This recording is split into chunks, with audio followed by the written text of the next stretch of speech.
Selamat datang kembali untuk para peserta webinar Fakultas Kedokteran Universitas Katolik Sugio Pranoto. Sekarang kita berada pada sesi yang terakhir. Sesi yang terakhir ini untuk materi yang pertama, yaitu proteksi wajah dari penularan COVID-19 yang akan dibawakan oleh Dr. John Sinar Silalahi, MSI Med, spesialis bedah anak. Dan materi yang kedua, sistem pertahanan hidung terhadap virus, yang akan dibawakan oleh Dr. Adrian Benedictus, spesialis THT.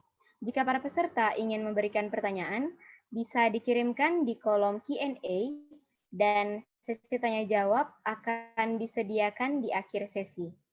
Sekarang kita masuk ke materi yang pertama, proteksi wajah dari penularan COVID-19 yang akan diberikan oleh Dr. John Sinar. Apakah Dr. John sudah terhubung? Ya, selamat sore, Catherine. Selamat sore, Dok. Waktunya 15 menit, Dok. Waktu dipersilahkan.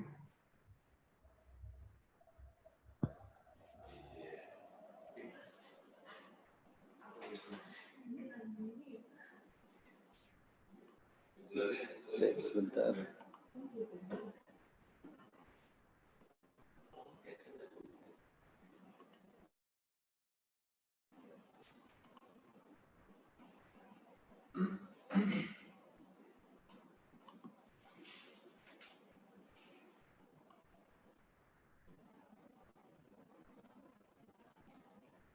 Baik, suara saya kedengaran, Catherine?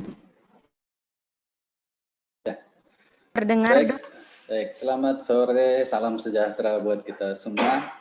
Semoga tetap sehat meskipun di era pandemi seperti saat ini. Saya akan mencoba membawakan materi proteksi wajah dari penularan COVID-19. Nah, sebelumnya kita perlu tahu dulu sepintas mengenai virus COVID-19 ini. Kita tahu virus COVID-19 ini merupakan virus corona. Jadi corona itu sebetulnya sudah ada beberapa generasi sebelumnya, namun memang bermutasi terus. Nah, ini yang akhir ini yang sangat menghebohkan dunia ya, karena sampai menjadi pandemi yang kita kenal dengan COVID-19. Nah, tadi sudah dijelaskan sebelumnya, yang perlu kita ketahui adalah mengenai kapsulnya yang terdiri dari lemak tadi, sehingga nanti ada hubungannya kenapa dengan sabun aja sangat efektif untuk membunuh COVID-19 ini.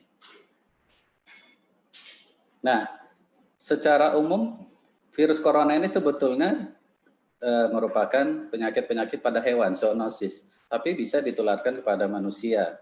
Nah, antara lain di sini dari binatang babi ya, kalau yang sebelum-sebelumnya. Namun yang sekarang COVID-19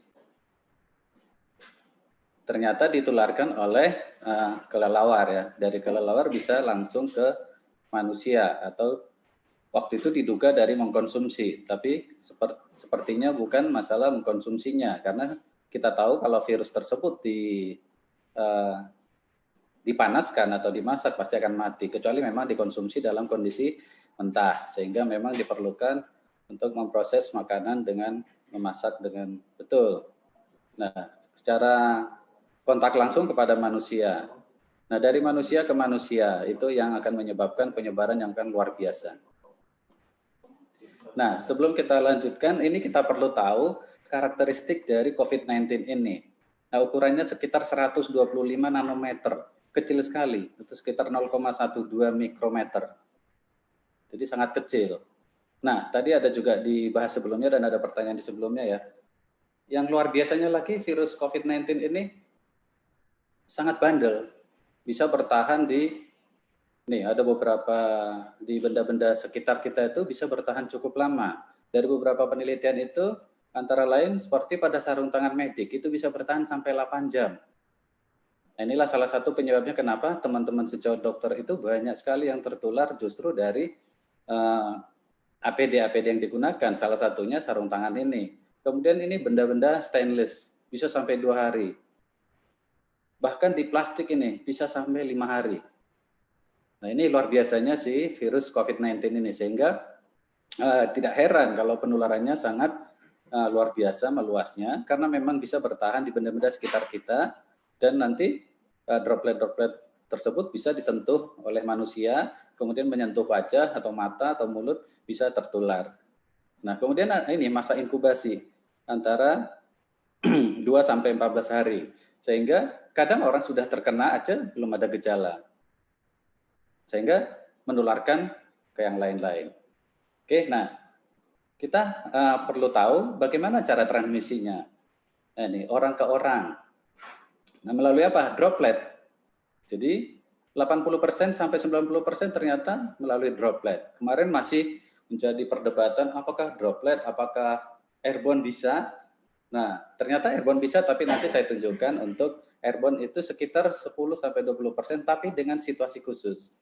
Ya, jadi yang utama sebetulnya droplet. Tapi droplet yang mikro bisa diterbang-terbangkan gitu ya. Nah, dengan menyentuh benda-benda yang terkontaminasi virus di sekitar kita, kemudian menyentuh hidung, mulut, dan mata.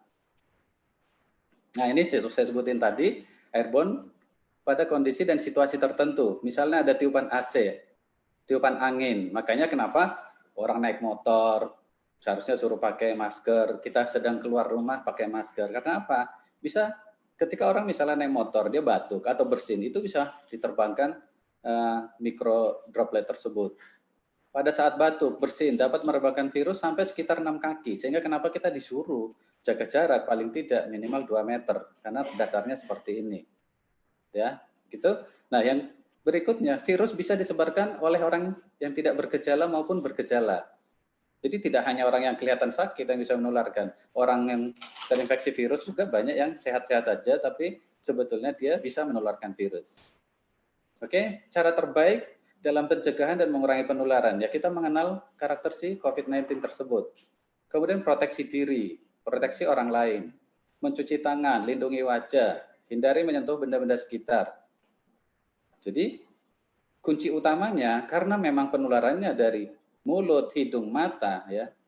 Dan 80% itu ditularkan atau disampaikan ke muka, ke mata, hidung dan mulut itu melalui tangan. 80% tangan sehingga penting untuk kendalikan tangan. Nah, hal lain adalah mencuci tangan dengan sabun. Tadi juga sudah dijelaskan sebelumnya. Nah, minimal 20 detik. Kapan aja ya, setelah bepergian ke tempat umum, setelah menyentuh benda-benda sekitar, setelah menyentuh hidung, mulut, habis bersin dan batuk. Nah, ini yang kita sering lupa. Kita dikasih tahu untuk kalau bersin tutup pakai tangan, tutup pakai siku. Tapi habis itu kita tidak mencuci tangan dan tidak mencuci siku. Nah, dari situ malah bisa menularin kemana-mana. Ya. Kemudian bila tidak ada air dan sabun, kita bisa menggunakan hand sanitizer. Hand sanitizer banyak sekali produknya, tapi base-nya cukup yang alkohol minimal 60%. Ya. Yang terbaik sebetulnya sabun. Tadi udah kita jelaskan dari awal, sabun yang paling udah murah dan sangat efektif dan aman. Kemudian hindari menyentuh wajah, mata, hidung, dan mulut. Nah, kemudian hindari kontak. Makanya kenapa kita disuruh minimal jarak 2 meter seperti ini. Jadi kalau beraktivitas minimal jaraknya 2 meter. Kemudian ini yang paling penting adalah banyak yang positif tanpa gejala. Sehingga sekarang yang sehat maupun tidak sehat ya tetap disuruh pakai masker. Kemudian ini tinggal di rumah. Ini penting sekali untuk mengurangi kontak dengan orang lain karena kita tidak tahu apakah dia terkontaminasi virus atau tidak. Nah, melindungi wajah. Seperti topik utama yang saya akan tekankan hari ini adalah perlindungan wajah, mulut, hidung, dan mata. Menggunakan masker, penutup wajah, itu sudah bisa melindungi diri sendiri dan juga melindungi orang lain. Menutup dengan tisu atau siku pada saat batuk dan bersin. Dan ini, segeralah buang tisu dan mencuci tangan. Nah, ini yang sering dilupakan, mencuci tangan. Atau sudah bersin di dalam masker itu masih digunakan seterusnya. Seharusnya kalau kita bersin di dalam masker itu, maskernya harus segera diganti dan cuci tangan. Nah, ini beberapa pencegahan menggunakan masker, rajin mencuci tangan, jangan menggosok mata, ini jangan menyentuh-nyentuh hidung, ini ada yang suka gigit-gigit kuku, ya, atau ini yang ngorek-ngorek telinga, ya. Nah, ini saya tambahkan, ini yang sempat di berita juga rame ya, mungkin nggak salah di daerah Surabaya. Di rumah aja tapi terkena virus COVID-19. Ini agak rame belakangan itu. Pertanyaannya terinfeksinya dari mana begitu waktu itu? Terinfeksi dari pesanan makanan, paket, atau belanjaan atau uang? Ya, bisa. Karena kita tahu tadi bahwa dia penularannya lewat droplet. Kita tidak tahu paket atau belanjaan kita itu kena bersin dari orang yang positif dengan COVID-19. Nah, terus kita menyentuh. Terus habis kita sentuh dengan tangan, kita menyentuh mulut, hidung, atau mata. Akhirnya kita bisa tertular. Ya, jadi bisa antara lain dari kontak dari pengantar paket, sehingga ada beberapa tips-tipsnya. Misalnya kita pesan paket, sebisa mungkin tidak berhadapan langsung dengan pengantar paket. Ya, tetap menjaga jarak minimal 2 meter. Misalnya dengan pengantar cukup meletakkan di teras atau depan pintu, karena kita bisa membayar dengan secara online saat ini. Jadi lebih disarankan pembayarannya juga lewat online. Kalau terpaksa harus bayar cash, ya tetap prinsip tadi, perlindungan muka, pakai masker, jaga jarak, dan tentunya habis menerima paket, langsung mencuci tangan. Ini berikutnya nanti saya tunjukkan. Nah, ini hati-hati dalam memperlakukan kemasan paket atau belanjaan dan makanan. Jangan sampai kita ikut terkontaminasi dari bungkus atau wadah dari makanan atau paket yang kita beli. Nah, semua yang bisa dicuci sebaiknya dicuci segera setelah diterima. Ya, dan segera mencuci tangan setelah selesai memproses semua paket. Nah, sebisa mungkin semua makanan yang dipesan supaya dipanaskan kembali sebelum dikonsumsi. Nah, ini penting. Yang bisa dijemur, kita jemur. Nah, ini contoh yang saya lakukan sendiri ini di rumah. Uang-uang kembalian kita terima dengan pakai seperti ini, toples seperti ini. Dan tidak kita sentuh. Langsung masukkan kembalian ke toples seperti ini dan kita jemur. Sekitar 30 menit sampai 1 jam. Kita bersyukur sekarang di Indonesia matahari cukup panas, sangat-sangat membantu mengurangi penularan COVID-19. Ya, itu untuk menjawab yang kemarin yang ramai ini, di rumah aja pun kok bisa kena COVID gitu ya. Mohon maaf dok, waktunya tinggal 5 menit lagi. Ya, oke, Catherine. Nah, ini hanya sepintas lagi untuk jenis-jenis masker. Nah, untuk medis ada masker bedah, ada N95 dan setaranya. Pada prinsipnya sebetulnya sama, hanya daya untuk filtrasinya atau penyaringannya. Ya, nah, untuk medis, perlindungan ada kita membagi level 1, 2, dan 3. Nah, ini level 1 seperti ini. Pakai baju kerja, sarung tangan, masker, penutup kepala. Tapi saya untuk level 1 ini ada menurut saya yang kurang 1. Karena kita tahu sangat juga rentan menularkan lewat mata. Sehingga kalau saya untuk level 1 pun harus tetap ditambahkan kacamata pelindung seperti Google seperti ini. Ya. Kemudian level 2, kalau di level 2 sudah menggunakan baju tambahan, penutup, kemudian ini tadi baru menggunakan Google. Kalau saya level 1 pun saya sarankan tetap menggunakan pelindung mata atau Google. Nah, level 3 ini seperti ini, sudah lengkap, cover all, mulai dari kepala sampai ke kaki, pakai sepatu bot, handscoon juga khusus, begitu juga dengan pelindung wajah. Nah, untuk masyarakat, ya, untuk awam, ini perlu masker kain cukup. Kemudian gunakan kacamata. Saya tetap sarankan menggunakan kacamata. Menggunakan face shield sekalipun tidak ada masalah. Mungkin kita ketawa ketika melihat ada yang viral di sosmed ya, seorang ibu yang menggunakan botol air mineral ya atau kemasan untuk menutup wajah. Ya kita tertawa, tapi sebetulnya ibu itu menurut saya justru inisiatif yang sangat bagus untuk melindungi dirinya dari penularan terhadap orang lain. Jadi why not? Kalau kita mau di luar menggunakan face shield, saya kira nggak ada masalah. Kemudian menggunakan topi penutup kepala. Nah seperti ini misalnya masker kain. Nah siapa aja yang perlu menggunakan masker? Semua. Dulu di awal-awal dikatakan hanya yang sakit. Saya dari awal tidak setuju. Ya, jadi semua yang sehat, yang sakit semua menggunakan masker. Masker kain pun cukup, bisa filtrasi sampai 70%. Ya, dan yang utama adalah menghindari dropletnya, bukan masalah karena virusnya kecil tetap bisa tembus. Iya, tapi kan droplet tertahan oleh masker kita. Nah, ini yang penting, cara menggunakan masker kain. Nah, ini sering dilupakan. Tangan kita kotor, terkontaminasi, kita menggunakan masker. Malah tangan kita memindahkan virus tersebut ke mulut kita, ke hidung kita saat menggunakan masker. Sehingga seharusnya cuci tangan dulu sebelum menggunakan masker. Kemudian serapat mungkin, tidak ada celah. Nah, dan jangan lupa ketika melepas juga hanya cukup pegang talinya, langsung dimasukkan ke tempat cucian seperti yang disampaikan tadi, direndam di air sabun juga cukup. Nah, seperti ini. Dan cuci tangan kembali. Nah, ini yang kita sering lupa. Kita melepas masker, lupa cuci tangan, malah jadi ketularan COVID-19. Nah, seperti ini contoh-contoh yang beredar ya. Bahkan saya membuat sendiri untuk face shield seperti ini. Bahkan ada yang trendy seperti ini, kenapa tidak? Kalau kita untuk demi perlindungan, kita menggunakan seperti ini. Kemudian penutup mata. Ya, bahkan bisa sekalian topi seperti ini. Ya, saya nggak promosi karena ini nggak ada mereknya, tapi ini sangat-sangat bermanfaat menurut saya untuk perlindungan terhadap COVID-19. Nah, bahkan di rumah aja seperti ini, karena kami kebetulan yang sangat potensi menularkan, karena kami tiap hari ke rumah sakit, kami juga tidak mau anak-anak kami terkena, sehingga bahkan di dalam rumah pun kami tetap menggunakan masker kain.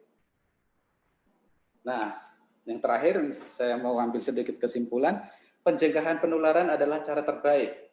Kita tahu tidak ada vaksinnya, tidak ada obatnya, walaupun sekarang sudah banyak penelitian obat ini, obat itu, belum ada satupun yang terbukti efektif. Sehingga yang terbaik adalah mencegahnya. Pencegahan utama dengan melindungi wajah dan kendalikan tangan. Nah, kita sedang berperang dengan musuh yang tidak kelihatan. Nah, ini yang perlu harus dipahami. Kita sering mendengar prinsip perang ya, pertahanan terbaik adalah menyerang. Nah, tapi untuk COVID-19, pertahanan terbaik adalah menghindar dan berlindung. Bukan karena kita pengecut, tapi memang kita tidak bisa melihat musuh kita. Dan dengan kita hindari, virus akan mati sendiri karena dia tidak bisa hidup sendiri. Dia hanya hidup pada sel hidup. Sehingga ketika kita bisa memutus kontak dari orang ke orang, dia akan putus mati sendiri. Karena di tubuh manusia sendiri nanti akan terbentuk pertahanan tubuh dan akan diselesaikan oleh pertahanan tubuh manusia itu sendiri. Sehingga bisa selesai COVID-19. Mungkin itu yang bisa sampaikan. Terima kasih. Stay at home, please. Terima kasih, Catherine. Saya kembalikan ke Catherine. Terima kasih untuk Dr. John yang telah memberikan materinya. Sekarang kita akan masuk ke materi yang kedua, yaitu sistem pertahanan hidung terhadap virus yang akan diberikan oleh Dr. Adrian. Apakah Dr. Adrian sudah terhubung? Ya, sudah, suara saya cukup jelas. Bisa ya, dengar? cukup jelas, Dok. Ya. Baik, waktunya 15 menit, Dok. Waktu dipersilahkan. Oke, sebentar saya